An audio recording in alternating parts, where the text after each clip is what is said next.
Alors moi, un des trucs qui m'avait fasciné, et c'est la seule fois où j'ai entendu un cabinet qui avait ça, je crois que tu m'avais dit que dans votre CRM, vous aviez une notion d'opportunité qui allait parfois arriver automatiquement. Par exemple, quand un client passe un seuil ou ce genre de choses. Pas spécialement dans le CRM, Ok. c'est plutôt sur un moteur de suggestion qu'on Ok. a mis en place qui permet de détecter justement des opportunités de mission, quoi. Différents services conseils versus le cœur de métier, expertise. Alors je l'ai en chiffre d'affaires. Ouais. Et en chiffre d'affaires aujourd'hui, là, pour 2023, on est à 28%. On a dépassé 28% du le revenu. chiffre d'affaires issu d'activités de conseil. Ok. En dehors Super. du cœur de l'expertise. De l'expertise Ok. même. Ouais. Premier épisode du podcast Contatech aujourd'hui avec Philippe Rémo, dirigeant du groupe Cogedis. Pour la petite histoire, Philippe et moi, on s'est rencontrés il y a à peu près 1 an. On a échangé et j'ai été très impressionné par l'étendue de l'offre de services complémentaires que le groupe Cogedis offre en conseil à ses clients. Et bonjour Philippe, merci beaucoup de nous faire l'honneur d'inaugurer avec moi le podcast Contatech, premier épisode. On va essayer de ne pas dire trop de bêtises. L'idée, c'est de discuter ensemble de ton parcours, du groupe que tu diriges, le groupe Cogedis, et puis aussi de se concentrer plus particulièrement pendant ce premier épisode sur une des particularités de ton groupe, qui est la palette de services à 360 degrés que vous offrez en termes de conseils à vos clients. Est-ce que tu peux nous dire un peu ton parcours à toi ? Bonjour Arthur, merci de m'inviter ici pour ce premier podcast. Donc moi je suis directeur général du groupe Cogedis. J'ai un parcours plutôt dans le monde du conseil puisque j'ai été pendant plusieurs années consultant, donc auprès d'une clientèle d'agriculteurs, de TPE. Et puis ensuite j'ai pris la direction consultant pour le groupe. Et il y a à peu près 20 ans, j'ai initié, créé et développé les activités de gestion de patrimoine, de transactions, de stratégie, ce qu'on appelait à l'époque des activités dites accessoires, directeur général de Cogedis et puis du groupe Cogedis maintenant. Il y a combien de temps du coup que tu es passé à la direction générale Cogedis en 2016 et puis le groupe depuis 3 ans maintenant. 3 ans. Et alors sur le groupe justement, je pense que c'est un point important et qui va peut-être aussi nous éclairer sur pourquoi vous en êtes venu au conseil. Est-ce que tu peux nous en dire plus sur le nombre de clients, surtout la typologie des clients? Je pense que c'est important, où vous êtes implanté, tout ce que tu penses est pertinent pour... Alors le groupe, c'est 18 000 clients qui sont répartis d'un axe qui va à l'ouest, d'un axe Soissons-Bergerac. Voilà. Et puis un pôle sur Lyon et un pôle sur Paris. La particularité du groupe, c'est d'avoir la moitié de ses clients qui sont des agriculteurs et puis la moitié qui sont des TPE, pros, donc artisans, commerçants, professions libérales. Donc voilà, ça donne la typologie de notre clientèle. Le groupe, c'est 850 collaborateurs répartis sur 68 agences. Voilà. Ok. Et alors, peut-être pour rentrer directement dans la typologie des clients, une des choses qui, moi, m'a marqué quand j'ai discuté avec toi, c'est tout à l'heure, tu me disais juste avant le podcast, que le niveau de service et de conseil aujourd'hui sur l'agri, il est au-dessus en fait des standards de marché sur le pro, la clientèle pro générale. Et est-ce que c'est peut-être pour ça, d'après toi, que vous aviez entre guillemets un temps d'avance pour le reste aussi de votre clientèle sur la palette de services? Ouais, je pense que c'est pas d'aujourd'hui en réalité. Ça fait moi depuis quasiment que j'ai commencé à travailler que on apporte des indicateurs technico-économiques, par exemple. À l'agriculture, alors avec des métiers très différents. Si je suis éleveur, si je suis en grande culture, ce ne sont quand même pas les mêmes métiers. Pourtant, il y a toujours des indicateurs à livrer.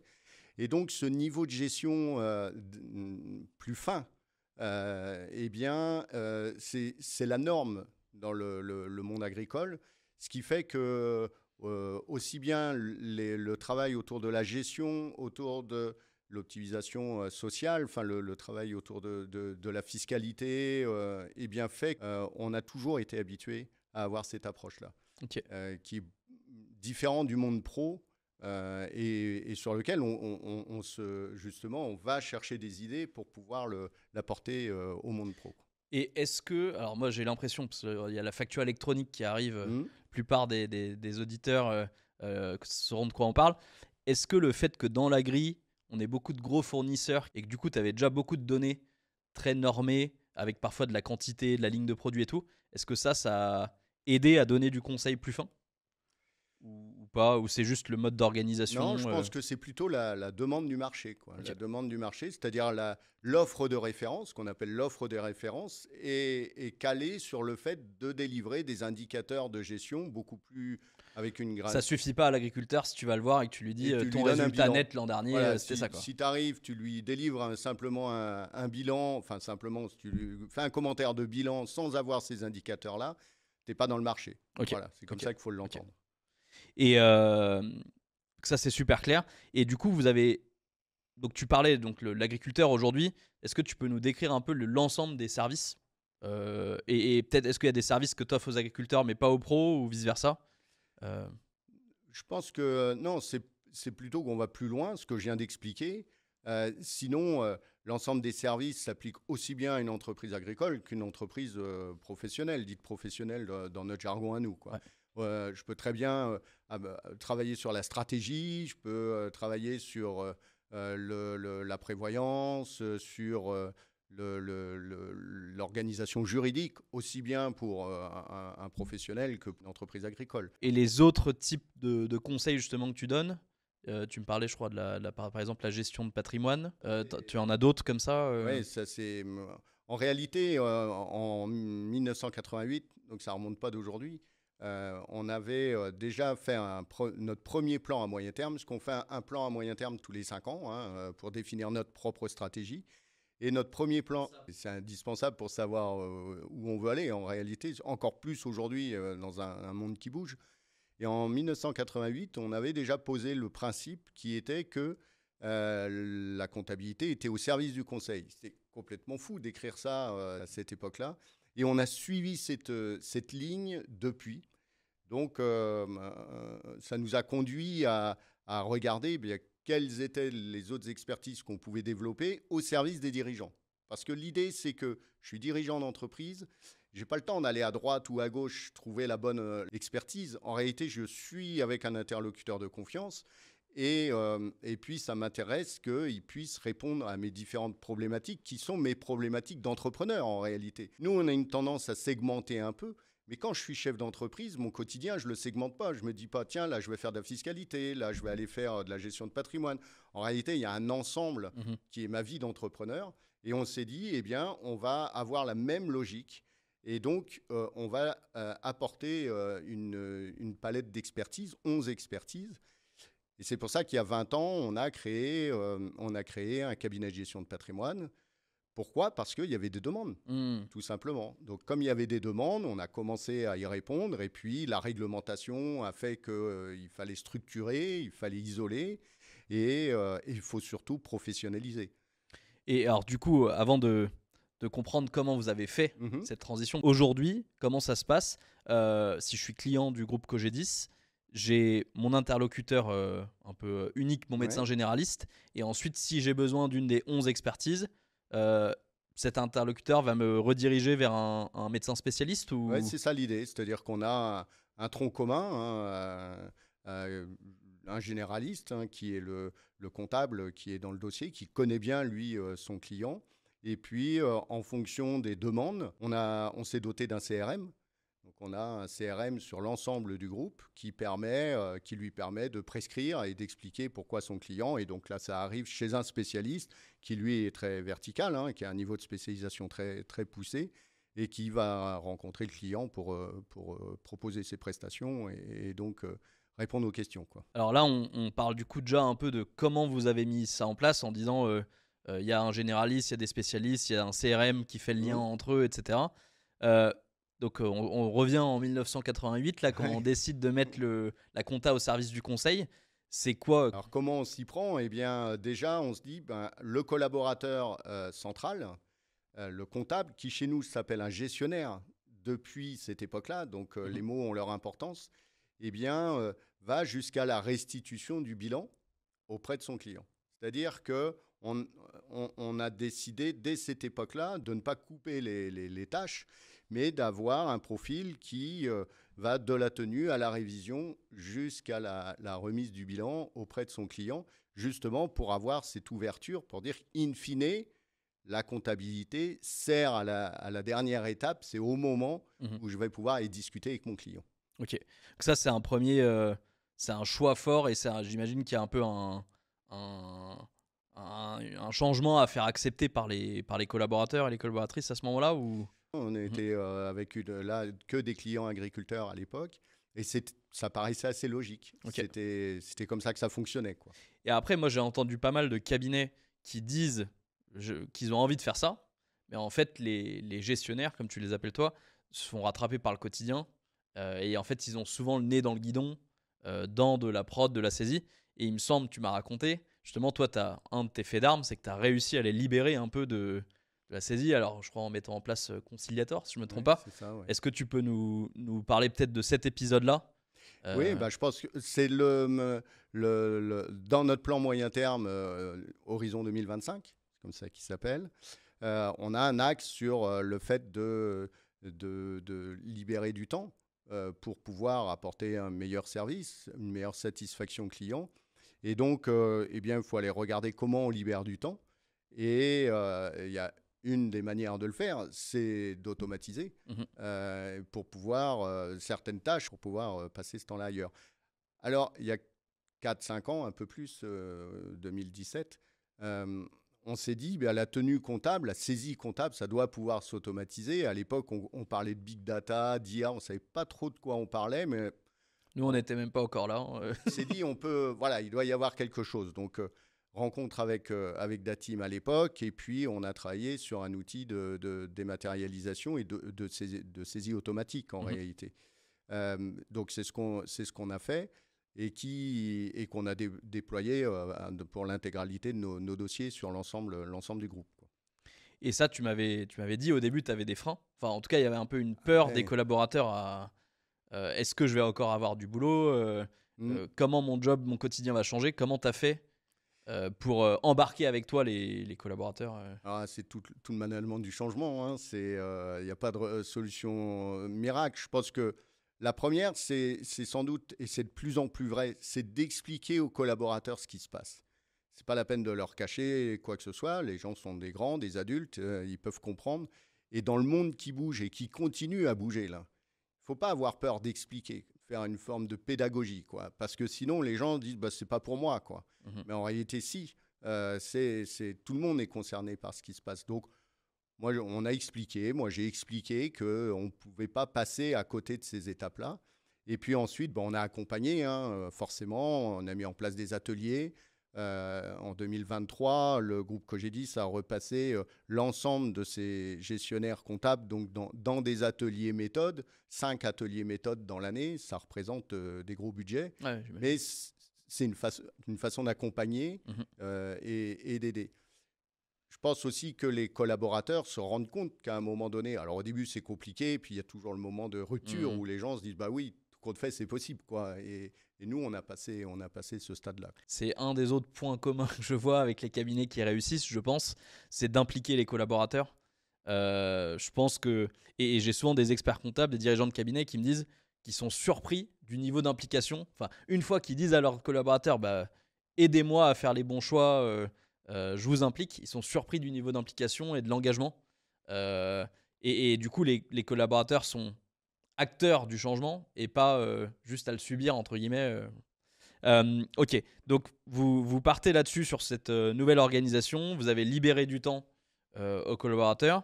Peut-être moi une curiosité, est-ce que c'est les clients à chaque fois qui demandent un service supplémentaire ou est-ce que c'est le rôle du gestionnaire de pousser une mission quand il voit qu'il y a un besoin T'as une idée de la répartition un peu de l'entrant versus poussé Ouais, j'ai une idée, ouais. Bien sûr, c'est beaucoup plus la demande du client parce que celle-là, elle est facile à identifier. Je prévois de céder mon entreprise. Bon, il y a un fait, il l'exprime, donc c'est plus facile de l'identifier en se disant, tiens, si c'est une exploitation agricole, je vais prescrire à mon collègue qui va venir pour faire une évaluation et l'accompagner dans la session. Si c'est une entreprise, mon autre collègue qui, lui, viendra pour l'évaluation. Enfin, ça, c'est assez bien défini grâce aussi au CRM, quoi. Donc, là, quand les demandes sont clairement exprimées, c'est le gestionnaire ou un autre collaborateur qui est dans le dossier, d'ailleurs, qui prescrit. Ensuite, aller rechercher le besoin. On sait bien que là, c'est plus compliqué, hein. Ça dépend aussi de l'approche, de la capacité à parler avec son client, à le questionner. Il y a aussi des clients qui ont du mal à exprimer leurs propres besoins. Donc ça, c'est quand même assez variable et c'est assez hétérogène, c'est clair. Et alors, je suis gestionnaire chez Cogedis. Quel est mon intérêt, entre guillemets, à aller présenter un spécialiste à mon client? Sur quoi moi je suis évalué, entre guillemets? C'est la satisfaction de mon client? Alors, on fait des études de satisfaction, on a un reporting sur les prescriptions, évidemment, Mhm. puisque tout ça est tracé. Je pense que oui, c'est la satisfaction du client, d'être capable de lui apporter le service global sans qu'il soit obligé d'aller à droite ou à gauche. Ok. Et tu es gestionnaire du coup, parce Ouais. qu'il faut quand même être généraliste, mais pour l'agricole, pour le restaurateur et autres, ils sont spécialisés par Ouais, métier par ou marché. par marché? On a Ok. des gestionnaires sur le marché agricole, des gestionnaires sur le marché pro, quoi. Et du coup, ils connaissent vraiment le métier, entre guillemets, et le Ouais. quotidien de leurs clients, et ils peuvent aller peut-être un peu plus profond que s'ils étaient gestionnaires de 10 professions différentes. Alors oui, bien sûr. Alors on pourrait verticaliser plus, hein, c'est Hmm. toujours les mêmes questions. Stratégiquement, est-ce qu'on verticalise plus ou autre? Aujourd'hui, on ne l'a pas fait et je pense qu'on n'ira pas beaucoup plus loin en termes de verticalisation métier. Mais par contre, là, on a deux marchés qui sont bien distincts et sur lesquels ça demande des... Alors, il y a des troncs communs hein, sur la comptabilité, mais Mhm. il y a aussi des spécificités qui nécessitent Et de bien comment tu séparer. formes ces gestionnaires? Alors, Parce que si tu embauches un collaborateur comptable d'un autre cabinet hum, où il n'était pas gestionnaire, il était collaborateur hum. comptable, comment tu le formes ouais. Eh ben alors, nous, on a une université d'entreprise, hein, Ok. donc qu'on a créée. On a recruté une responsable pédagogique, donc un métier qui n'est pas notre métier du tout, hein. Mhm. Aussi parce qu'on voit bien que les profils des entrants, des nouveaux collaborateurs changent. Nous, on a recruté 200 collaborateurs en 2023, hein. Ok. Donc voilà, on a sur l'ensemble des métiers du groupe, Mhm. mais c'est quand même 200 collaborateurs. On voit que les profils changent. On a l'alternant, on a celui qui sort de l'école mais qui n'a jamais travaillé. Il y a ceux qui viennent d'un autre cabinet mais comptables qui n'avaient pas les mêmes fonctions. On a des gens qui sont en reconversion. Et donc ces personas sont complètement différents quand même. Donc la Hmm. pédagogie n'est pas la même, l'intégration n'est pas la même. Et puis on remet aussi le manager au cœur parce qu'on voyait que jusque-là, les managers disaient, bon, bah, la formation, c'est la question du service formation. Et on voit bien qu'avec les évolutions, c'est plus comme ça. Le manager doit rester au cœur, suivre l'évolution de son collaborateur, être capable de parler avec le tuteur, parler avec le formateur, parler avec le coordinateur pédagogique, parce que pour que les jeunes montent en compétences et aussi qu'on puisse les former pour qu'ils restent le plus longtemps possible au sein du groupe. Et je crois que tu me disais la première fois qu'on s'est rencontrés que justement tu t'impliques pas mal toi. Alors oui, moi j'aime bien, c'est une matière qui m'intéresse, mais au-delà de m'intéresser, elle est très liée à la réflexion sur la structure et donc à la stratégie. C'est-à-dire qu'on peut repenser la structuration, les organisations, mais si on n'a pas les bonnes personnes aux bons endroits, ça ne fonctionne pas, quoi. Mhm. Et les lignes managériales, c'est une vraie réflexion de pouvoir les faire évoluer. euh, Parce que le monde bouge, parce que les collaborateurs bougent, les jeunes générations qui rentrent n'ont pas du tout le même regard par rapport à des gens qui sont des collaborateurs qui sont là depuis 25, 30 ou 35 ans. Ok. Et alors tu me disais que vous faites aussi pas mal de croissance externe. Oui, C'est encore un autre type d'intégration. oui. Est-ce que souvent ça prend bien quand si demain là tu rachètes un cabinet, du coup il faut le remodeler à la sauce Mmh. Cogedis quoi. Comment vous faites quand vous y prenez c'est quoi les étapes vous allez, j'imagine, déjà migrer sur les mêmes outils, Mmh. mais ensuite comment on fait pour venir les faire rentrer dans le moule avec toute la palette de services Alors en réalité, ouais, voilà, la première étape, on se donne 200 jours pour rentrer dans nos outils, notre SI. Et en 300 jours, tout doit être harmonisé. Voilà, au Ok. bout de 300 jours, c'est harmonisé. Et puis, alors par contre, après, on se donne 3 ans pour faire évoluer les compétences, les postures aussi, Du pour coup, être... les collabs des cabinets rachetés vont aller dans l'université aussi. voilà, Ouais. donc on les repasse dans des cycles de formation, dans de l'accompagnement, dans du tutorat pour que justement ils évoluent vers ce qu'on attend d'un gestionnaire. Ok. Alors, on a pas mal parlé du CRM. Est-ce que tu peux nous décrire peut-être qu'est-ce qui a fait que vous êtes mis un jour à prendre un CRM? Qu'est-ce qui vous a fait choisir de prendre un CRM plutôt que de tout laisser dans la GI? Et quels avantages vous en tirez? Comment ça marche concrètement, quoi? Alors, qu'est-ce qui nous a fait choisir de prendre un CRM? Bon, il y a deux éléments. Le premier, c'est la traçabilité. La traçabilité de la relation. Parce que comme on est multi-expertise et qu'on est multimétier, il y a plusieurs intervenants, plusieurs interlocuteurs. Un client dans notre système, même s'il a un généraliste, comme il voit des spécialistes, il voit quand même, potentiellement, il peut voir beaucoup de monde. Mhm. Et il faut bien que ces gens, faut bien que ça se parle, quoi. Et on sait bien que naturellement, les gens, les collaborateurs, ils ne rentrent pas à chaque fois faire un rapport de mission, appeler tout le monde en disant tiens, tu sais, je suis allé voir le client que tu as déjà vu. Non, ça ne marche pas comme ça. Mhm. Donc le CRM, il permet justement d'avoir ce lien pour savoir qui est allé et pourquoi j'y suis allé. Et puis on trace aussi les demandes clients. Donc dès lors que le client a des demandes, ça nous permet de tracer les demandes, voir les insatisfactions clients. Et ça, c'est important aussi de pouvoir connaître le taux de réponse. On sait aujourd'hui qu'on a un taux de réponse des demandes en 48 heures. C'est quelque chose qu'on mesure. Et puis, bon, il y a aussi tout le circuit des prescriptions internes, mais aussi des prescriptions externes pour faire du développement externe. Alors moi, un des trucs qui m'avait fasciné, et c'est la seule fois où j'ai entendu un cabinet qui avait ça, je crois que tu m'avais dit que dans votre CRM, vous aviez une notion d'opportunité qui allait parfois arriver automatiquement. Par exemple, quand un client passe un seuil ou ce genre de choses, ça va venir pousser une opportunité de prescription au collaborateur. C'est pas spécialement dans le CRM, hein, Okay. c'est plutôt sur un moteur de suggestion qu'on Okay. a mis en place qui permet de détecter justement des opportunités de mission, quoi. Ok, et ça du coup c'est pas dans le CRM, c'est en dehors Non, dans la GI. on a vraiment conservé le CRM sur la relation client, la traçabilité. Ok, super clair. Et du coup, peut-être aujourd'hui, je sais pas si ça c'est un chiffre que tu peux nous partager, la part du revenu qui vient de ces différents services conseils versus le cœur de métier, expertise. Alors je l'ai en chiffre d'affaires. Ouais. Et en chiffre d'affaires, aujourd'hui, là, pour 2023, on est à 28%. On a dépassé 28% du revenu. Chiffre d'affaires issu d'activités de conseil. Ok. En dehors Super. du cœur de l'expertise. De l'expertise Okay. même. Ouais. Et c'est en croissance. Oui. Ça prend du temps toujours. Ça prend du temps. Et en même temps, moi, je pense que si on se projette dans les années qui viendront, les honoraires comptables diminueront du fait de l'automatisation. Il va y avoir plusieurs phénomènes qui vont faire qu'il y aura une pression sur les prix. Et donc, il va falloir trouver des relais de chiffre d'affaires et de croissance autour de la compta en elle-même. Donc ça, c'est quelque chose qu'on a commencé il y a 20 ans et qui est en accélération plutôt aujourd'hui, quoi. Ok.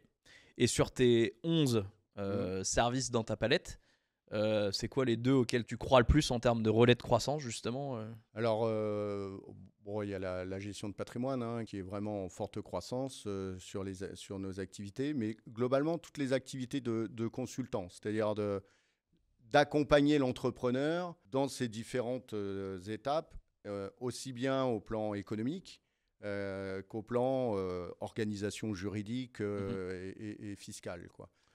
J'imagine tout ce qui est RSE, notamment dans l'agricole, ça doit être des choses qui aussi ont un avenir. En agricole, on a un cabinet dédié à l'environnement. Ouais. Qui est des plus gros cabinets en France, donc qui réalise tout le déclaratif, bilan carbone, HVE, etc. Donc là, on a encore vraiment là, on a un service spécialisé. Et encore une fois, du coup, ça vous donne en fait un temps d'avance, le fait de venir du monde de l'agricole, parce qu'ils ont eu des demandes là-dessus peut-être plus tôt et plus fort que le reste des entreprises. Aujourd'hui, en TPE Pro, et on n'a pas beaucoup encore. Ouais. C'est des choses qui se développeront à l'avenir, mais qu'on n'a pas beaucoup aujourd'hui. Mais qu'on a en agricole, ouais, bien sûr. Et tes clients, dans tout ça, parce qu'on a beaucoup parlé des collabs et de l'interne, est-ce que ça demande des changements? Est-ce que tu demandes des changements à tes clients? On parlait d'outils digitaux ou autres. Est-ce que eux, c'est compliqué de leur faire changer leurs habitudes, de prendre en photo leurs factures, de scanner, Ouais, c'est compliqué, ouais. Et ce qui est compliqué, c'est surtout que on est à une époque où c'est hétérogène quand même. On parle de nos collaborateurs en disant c'est hétérogène. Ça dépend pas toujours que de l'âge, hein, d'ailleurs. Ça dépend des profils, mais c'est exactement pareil pour eux. Donc on se rend compte que on peut avancer sur le digital. Il y en a qui sont complètement pas réfractaires, mais c'est pas leur quotidien, c'est pas leur truc. Et puis il y en a d'autres qui voudraient que tout soit digitalisé, tout numérisé. Et en permanence, on est dans un même portefeuille avec des profils qui sont différents. Et pour nous positionner ou pour nos collaborateurs, c'est compliqué quand même. Nos études montrent qu'on a globalement une rupture auprès des 25-35 ans. Très clairement, où on sent là une fracture entre les attentes de cette tranche à peu près, 25-35 ans, et les attentes des autres. Ça, c'est net. Maintenant... Et ils cherchent quoi du coup Eh bien, plus de réactivité. Okay. De la réactivité et puis ce qu'ils ont l'accès à la aujourd'hui, donnée accès à la donnée rapide, sans être obligé En fait, c'est ceux qui sont un peu natifs du smartphone et du... Bien sûr, c'est ça. Et donc, d'autres ne le sont pas. Et alors, quand on avance sur un portail client, nous, on a mis en place un espace conseil-service client, on voit bien, il y a ceux qui y vont, ceux qui n'y vont pas. Donc, on est à un moment donné où c'est très hétérogène et on doit faire avec cette composante-là, quoi. Alors, on peut peut-être parler de ça, justement. Tu viens d'en parler, de ce portail. Moi, c'est une des discussions que j'ai avec pas mal de cabinets. Moi, je pousse les cabinets à développer leur propre portail parce que, justement, moi, je pense que l'avenir, c'est d'être un peu plus multi-service comme vous le faites déjà. Et un des bons moyens de le faire, je pense que c'est quand le client se connecte, de lui montrer toute l'étendue des possibles qu'il a avec son cabinet. Vous l'avez développé quand, votre portail? Comment? En interne? Vous avez pris un outil On l'a développé en interne il y a 3 ans, où là, on est reparti d'une page blanche totale pour retravailler sur des indicateurs donc qui sont alimentés automatiquement au fur et à mesure où les factures arrivent, comme elles sont traitées automatiquement. Eh bien, on a des indicateurs qui se mettent à jour en temps réel par rapport à la collecte des factures. Et puis, c'est là qu'on retrouve, le client retrouve sa GED, l'ensemble de ses documents. C'est là qu'il peut déposer aussi ses factures. Et puis, c'est aussi à cet endroit, donc on pousse de l'information, on pousse du conseil le plus profilé possible en fonction d'événements, en fonction de sa situation. Et je pense que si vous voulez demain donner plus de missions, c'est un truc qui va être assez clé. On parlait aussi au déjeuner juste avant. Je crois que chez toi, tu as des profils product manager un peu. Oui. Notamment aussi pour aller développer des services, peut-être des gammes un peu de conseils sur certains segments. Ça date de quand? Et comment tu fais pour apporter des nouveaux métiers qui ne sont pas typiques dans un cabinet? Comment c'est accepté par les autres collaborateurs? Alors là, on met en place des lignes de product manager. Pourquoi? Parce que, donc là, on en met un product manager sur une ligne PME, par exemple, et bien pour prendre le temps d'aller écouter ce marché-là, chose qu'on ne fait pas toujours très bien. C'est-à-dire que c'est une chose de rencontrer des PME, c'en est une autre de prendre le temps de l'écoute, de prendre le temps de comprendre leurs besoins, même si on n'est pas capable, nous, de répondre à ces besoins-là, pour se dire, est-ce qu'on y répond bien, pas bien, et puis ensuite, revenir faire le lien avec la techno, avec les opérationnels sur le terrain, pour répondre au mieux aux besoins des clients avec une ambition qui est de développer ce marché-là. Bon, c'est un exemple, on a un product manager sur une ligne IA et data qui, lui, va travaille aujourd'hui uniquement. Alors, on est plus en amont, là, parce qu'on est plus en R&D sur IA et entre autres IA générative, tout l'écosystème data pour travailler sur comment alimenter les métiers demain, comment alimenter les supports demain avec des assistants, avec des nouvelles technos, pas passer à côté, quoi. Et juste aussi, et pour ne pas faire ce que d'autres feront mieux que nous, ce qui peut être aussi un piège de vouloir tout faire. Et globalement, il y a des choses, ça ne sert à rien qu'on les fasse parce que d'autres les feront plus vite que nous ou mieux que nous, quoi. Et du coup, là, tu parlais de l'IA, on a parlé de la facture électronique. Quels sont pour toi les changements profonds qui vont impacter la profession? Avec en ligne de mire ma question, à quoi ressemble Cogedis dans 5-10 ans et le métier peut-être de manière plus générale? Alors sur la première question sur l'IA, quand on avait commencé le projet de tenue comptable, de saisie comptable, on disait toujours l'IA va remplacer les tâches à faible valeur ajoutée. Puis arrive l'IA générative, et là, ça change un peu le spectre, parce que ce n'est pas spécialement les tâches à faible valeur ajoutée. Pour moi, l'IA générative, c'est la vraie révolution qu'on a devant nous, et beaucoup plus que la facture électronique. Ça va, et on sent que ça commence à arriver. Alors dans le monde des développeurs, en réalité, ça va nous impacter dans tous les métiers, en support, en opérationnel, dans plein d'endroits. Et là-dessus, il ne faudra pas louper le virage, quoi. Faudra pas, alors sachant que ça bouge en permanence, il n'y a rien de constant encore. On est vraiment au début de l'aventure, quoi. Tu le vois plus comme une menace ou comme une opportunité Alors, d'un point de vue métier, ça va être une opportunité, puisque Moi, je suis d'accord. ça va nous permettre, là aussi de s'orienter encore plus client, passer moins de temps en production ou moins de temps en support à répondre toujours aux mêmes questions en permanence, alors qu'un assistant demain pourra le faire. Et donc, ces experts de support vont pouvoir aller plus loin dans des propositions à faire à des clients ou autres. Donc, c'est plutôt une opportunité pour l'avenir. Par contre, il faut l'appréhender, il faut d'abord l'appréhender posément et sereinement, mais il faut quand même en tenir compte sur entre autres l'évolution des métiers, quoi.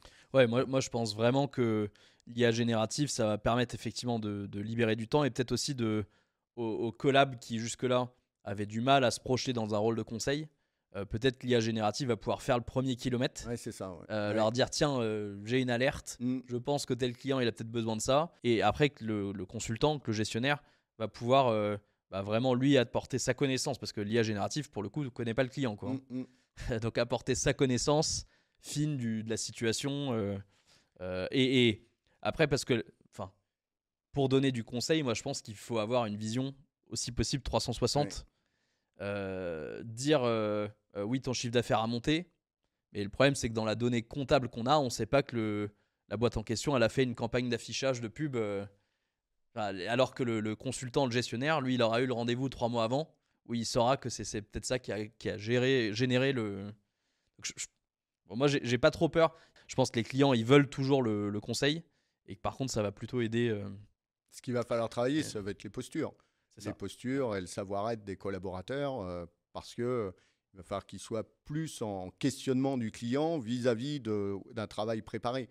Donc, c'est la mutation, elle va se faire à cet endroit-là, quoi. Et alors, tu disais justement que pour toi, la facture électronique, c'était pas tant que ça une révolution. Moi, je suis pas trop d'accord là-dessus.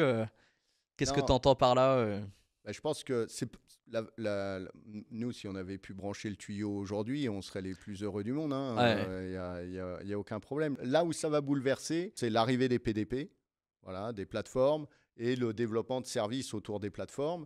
Et là, on voit bien que le fait d'avoir la facture électronique, d'avoir du temps réel, de développer des services autour d'une plateforme, structure l'apport du service auprès des clients. Et on a la techno d'un coup qui va faire un grand pas en avant vers le service. Et d'un autre côté, je pense qu'il y aura besoin de relais humains, d'experts qui viendront en complément de ça. Donc ça ne va pas être un changement mineur, évidemment. Et ça, il faut aussi s'y préparer. Mais je pense que la marche sera plus facile à franchir. Ouais. Okay. Et justement, pour parler de ces questions de stratégie, d'anticipation, etc., n'hésite pas si c'est trop confidentiel, mais comment vous êtes organisé au niveau du COMEX, peut-être, du cabinet, quels sont les genres de rôles, combien vous êtes Nous, on définit un plan moyen terme. La base de la base, c'est de définir son plan stratégique sur 5 ans. Et là, on fait tous nos collaborateurs, à un moment donné, s'expriment et participent.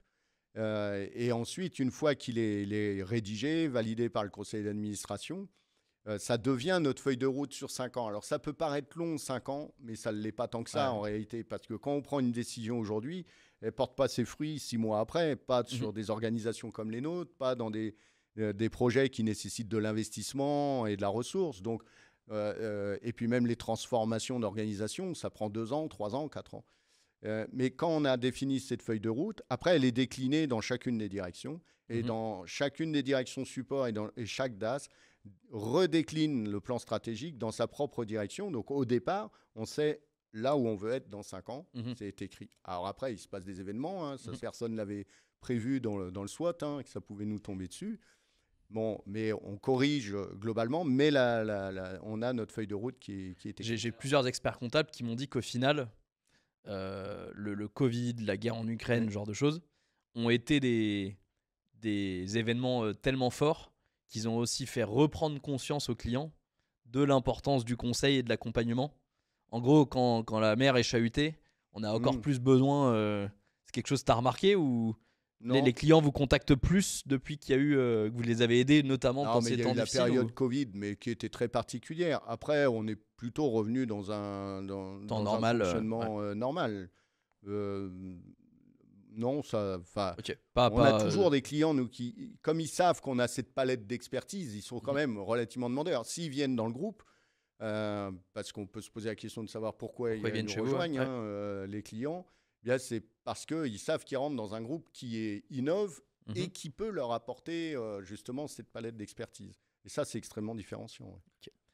Et tes enjeux à toi, du coup, en tant que dirigeant de ce groupe, c'est quoi? C'est de l'expansion géographique? C'est quoi les prochaines étapes Je dirais que mes enjeux à moi, d'embarquer les... C'est celle de la feuille de route. Ouais. C'est important de le dire parce que quand elle est bien définie... D'exécuter, quoi. Donc... les enjeux pour les années qui viennent, on est en train de commencer à réfléchir.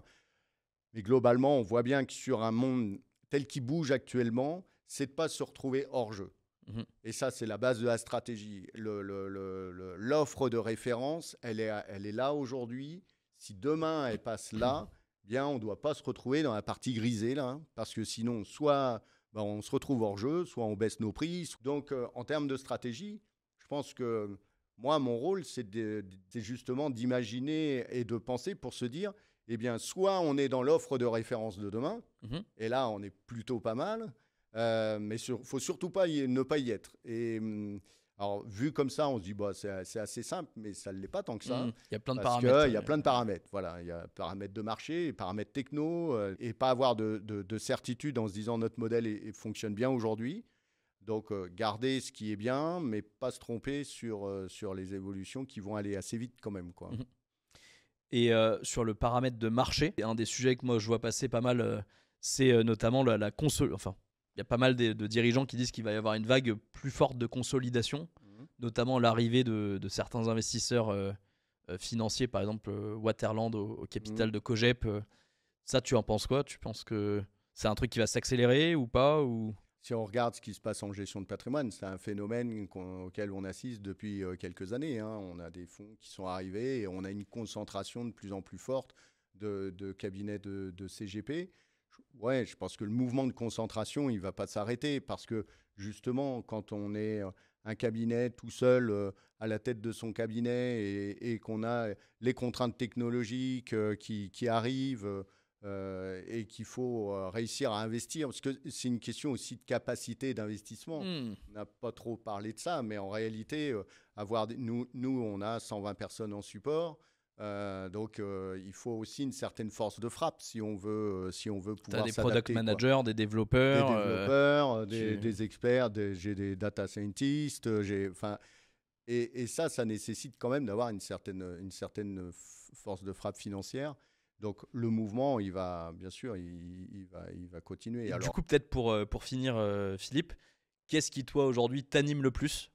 Qu'est-ce qui fait que tu as envie de te lever le matin et qui t'excite pour les années à venir, pour la profession, pour le groupe?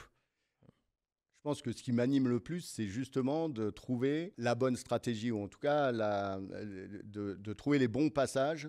Vraiment, ce qui m'anime, c'est de faire en sorte que dans 5 ans, dans 10 ans, eh bien, les collaborateurs du groupe, ils soient toujours heureux d'être dans le groupe, et puis d'assurer la pérennité, parce que derrière, il y a des gens qui nourrissent leur famille, il y a des emplois, et ça me paraît important, parce qu'on peut aujourd'hui prendre des décisions en se disant, voilà, les choses vont bien, donc ça va bien, et puis passer à côté de changements, de ruptures, qui peuvent arriver, qui vont arriver sans doute. Et puis à l'arrivée, la stratégie n'aura pas été bonne parce que c'était pas ça qu'il fallait faire. Et moi, ce qui m'anime, c'est justement d'être capable de penser, de se projeter, de se dire comment sont ces paramètres-là pour pouvoir aider le groupe à passer ces transformations, quoi.